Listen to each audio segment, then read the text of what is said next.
How to not get mad at someone even though you really want to. Anger is a perfectly normal human emotion. It can even serve positive purposes, like helping you stand up for yourself and keeping you safe from harm. However, anger can have many downsides as well, including the potential to damage relationships.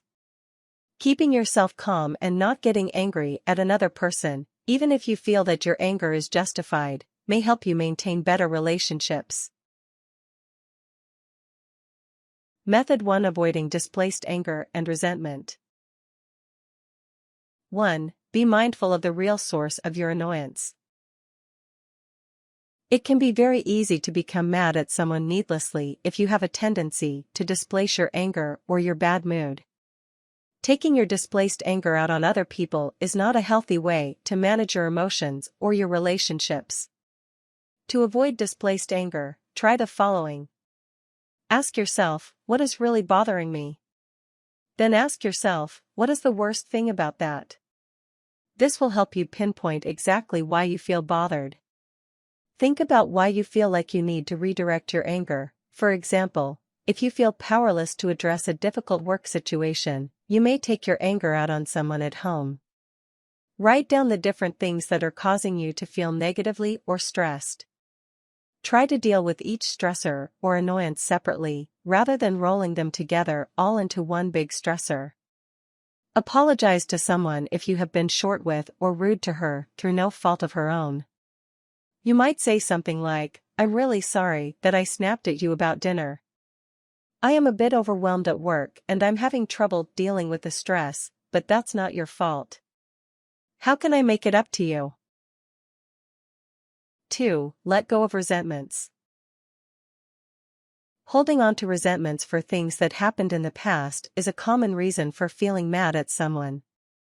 Resentment is not healthy, and letting go of those feelings is the best way to move on. To move on from resentment, try the following. Acknowledge that your feelings of resentment don't serve a productive purpose. Realize that feeling resentment cannot actually change the past. Accept that you cannot control the actions or feelings of other people. Forgive if you can forgive, or try to forget if you feel that you cannot forgive. 3. Consider whether you have unexpressed expectations. You might feel mad at another person for doing or not doing something that you expect them to do. However, she may have no idea that you expect her to do that thing. If you feel like someone is not meeting your expectations, try voicing those expectations and having a conversation about whether they are reasonable. For example, you may feel mad at a coworker who never contributes to the daily coffee fund but drinks coffee every day. She may not realize that she is expected to pay into the fund, or you might find out that she has a sick child and many medical bills. Having a conversation about your expectations instead of letting yourself feel mad can help strengthen your relationship with her. 4. Develop empathy. One of the best ways to avoid getting mad at someone is to truly understand where she is coming from through understanding.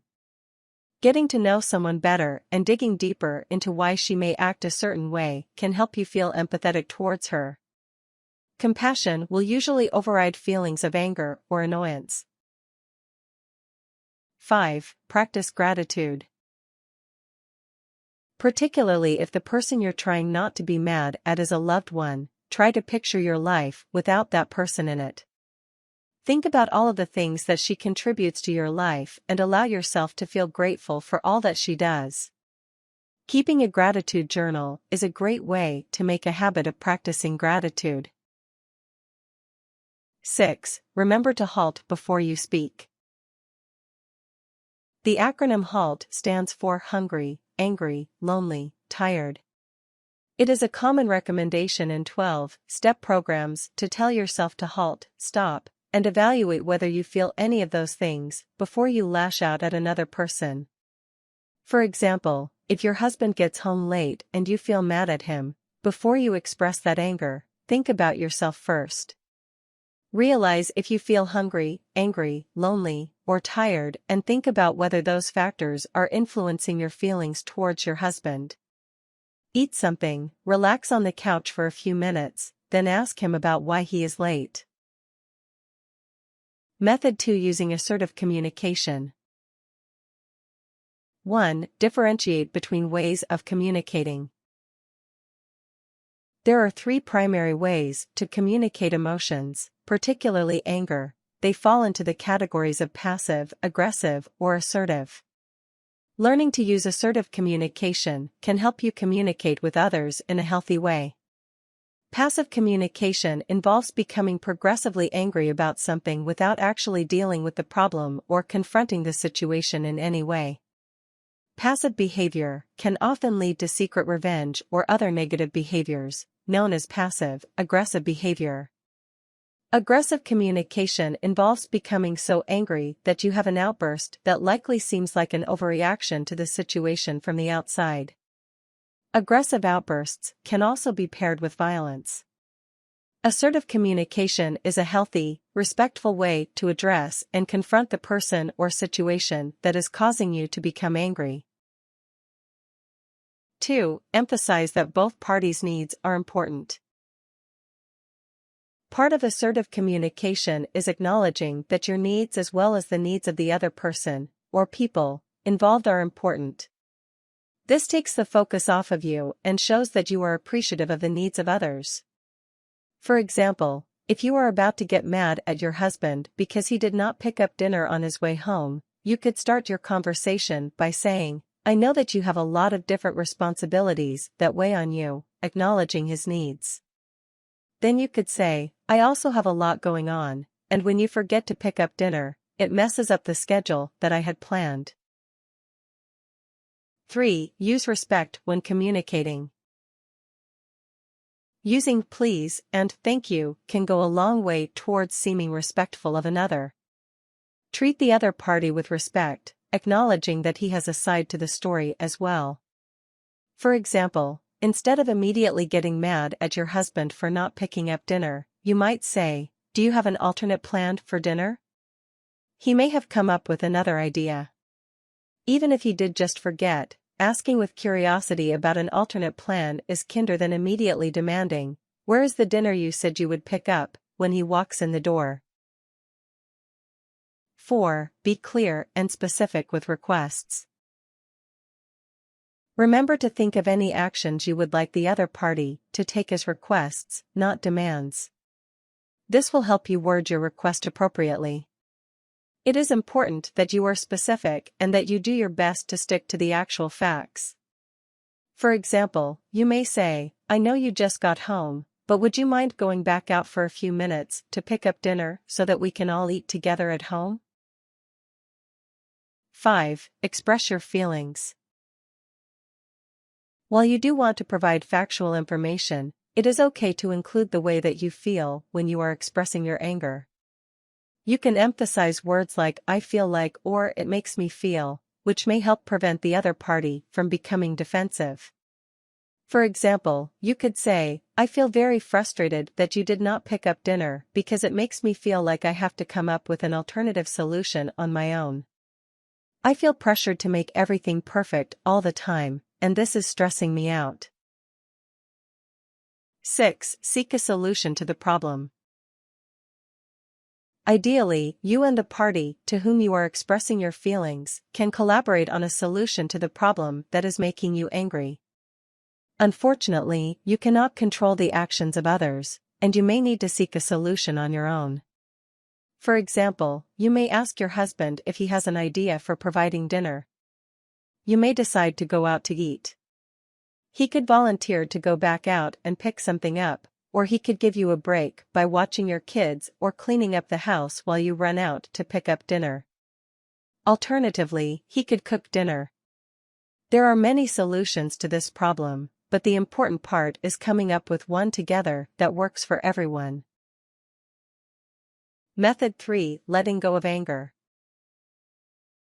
1. Give yourself a break. If you feel like you're getting mad at someone, give yourself a little break for some time to cool down and regroup. If you regain control of your feelings before you talk to the person you're on the verge of being mad at, you're more likely to avoid conflict. 2. Take deep breaths. Deep breaths can help you calm down and avoid getting mad at someone. To benefit from the potential relaxation of deep breathing, you need to take deep breaths into your abdomen. Place your hand on your diaphragm, between your belly and chest, and breathe so deeply that your hand moves as your belly begins to expand. Then slowly breathe out. Keep your focus on your breath, breathing in and out 8-10 times or until you feel like you have regained control of your emotions. 3. Redirect your anger towards productivity. While displacing your anger towards another person can be bad, redirecting it towards an activity such as cleaning, exercising, or tackling long, overdue items on your to-do list can be helpful. You can get out some angry energy while you do something productive. 4. Care for yourself. If you give yourself time to do something nice for yourself, you get plenty of sleep and exercise. And you maintain a healthy diet, you will feel better. Feeling better often means having better control over your emotions, which leads to more effective and kinder communication with others. Additionally, if you are not getting any time for self-care, you may begin to feel resentful to people whom you perceive as preventing you from getting that time. You should try to sleep 7-8 hours every night to thrive physically and emotionally. Aim for 20-30 minutes of exercise each day. If you cannot exercise daily, try to do it at least 3-4 times per week. Include whole grains, fruits, vegetables, and protein in your diet. Getting healthy fats can also make you feel full longer. Also avoid fat-free and overly processed foods. These often lack adequate nutrition and may leave you feeling dissatisfied. 5. Listen to relaxing music. Unwinding to some of your favorite singers might calm you down and get you in the mood. Music is proven to make you feel a certain way when you hear it and bring back memories.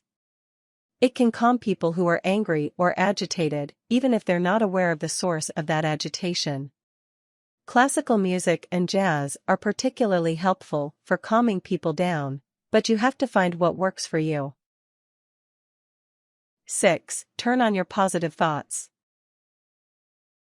You can help reduce your anger by trying to focus more clearly on your positive thoughts.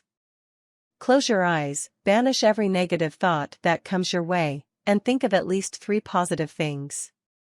The positive thoughts can be positive aspects of the situation you're worrying about, or just thoughts about something else you have to look forward to or something that makes you happy. Some examples of positive thoughts include: this will pass. I am strong enough to handle this. Challenging situations are opportunities to grow. I will not feel angry forever, this is a temporary feeling. Warnings. If you feel as though your anger is controlling you or your relationships, you should seek anger management counseling through a group class or a psychologist.